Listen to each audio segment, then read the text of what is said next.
Water, when unmanipulated, is to find its level, so whether you look at a cup of water, a bathtub, a swimming pool, a lake, or the ocean, it's flat. Of course, natural motion is not considered and doesn't equal a curve. We have zero authentic pictures of the Earth and they're all composites, and NASA even admits that they Photoshop Earth images. It is Photoshopped, but it's has to be.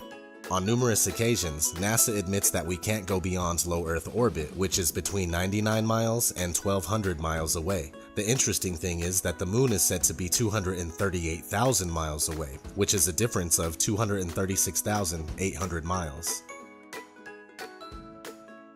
No matter if you're on the ground, on top of a building, a mountain, a hot air balloon, an airplane, or looking at high-altitude amateur balloon footage, the horizon never fails to rise right to your eyes. Whether you are looking at Toronto's skyline from Niagara on the lake, 31 miles away, Chicago's skyline from Union Pier, 43 miles away, or even Oahu from Kauai, which is up to 108 miles away from center to center, or 73 miles away from the closest points.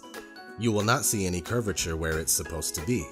According to the Pythagorean theorem, which states that the curvature of the Earth is 8 inches per mile squared, Oahu should not be visible whatsoever, but you can see the whole thing. In 1887, Albert Michelson and Edward Morley conducted what's known as the Michelson-Morley experiment.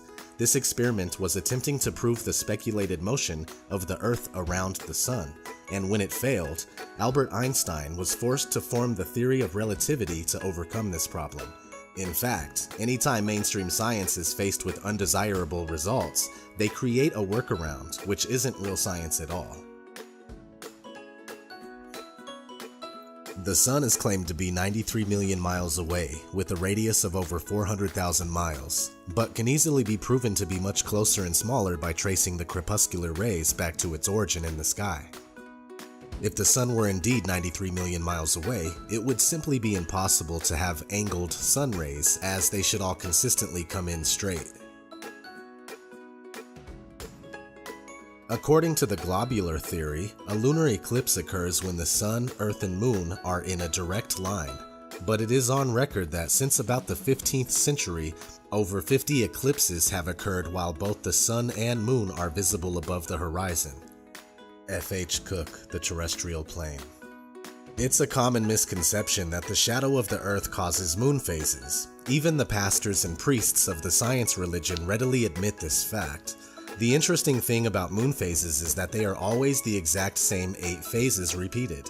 But if we were circling around the Sun, these 8 phases would inevitably be reversed from the summer to winter seasons. I completely understand that the idea of a flattened stationary Earth seems ridiculous in many ways, but that's only because we are taught the false globe model from the very first time that we enter a school classroom.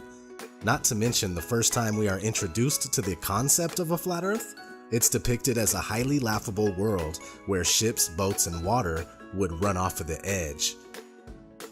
So I do get it, but it's all part of the deception. I've spent 30 years of my life believing that we were on a spinning globe. It wasn't until I unbiasedly and scientifically investigated the flat Earth claims that I started to realize that there is more to this theory than I originally gave it credit for. Now, after almost 2 years of research, I'm certain that the Earth is flat. We are told that the Earth spins at 1,040 miles per hour, while the Earth travels around the Sun at 66,000 miles per hour. Meanwhile, the whole solar system is going inside the Milky Way galaxy at a speed of 490,000 miles per hour. And finally, the entire Milky Way galaxy is darting through infinite space at over 1 million miles per hour. Most people believe this. And yet every experiment ever conducted to prove even the simple spin of the Earth has failed. The same thing goes for curvature. It's never been proven, and the only time we see it is in movies, NASA CGI, or when we're looking through a distorted fisheye lens.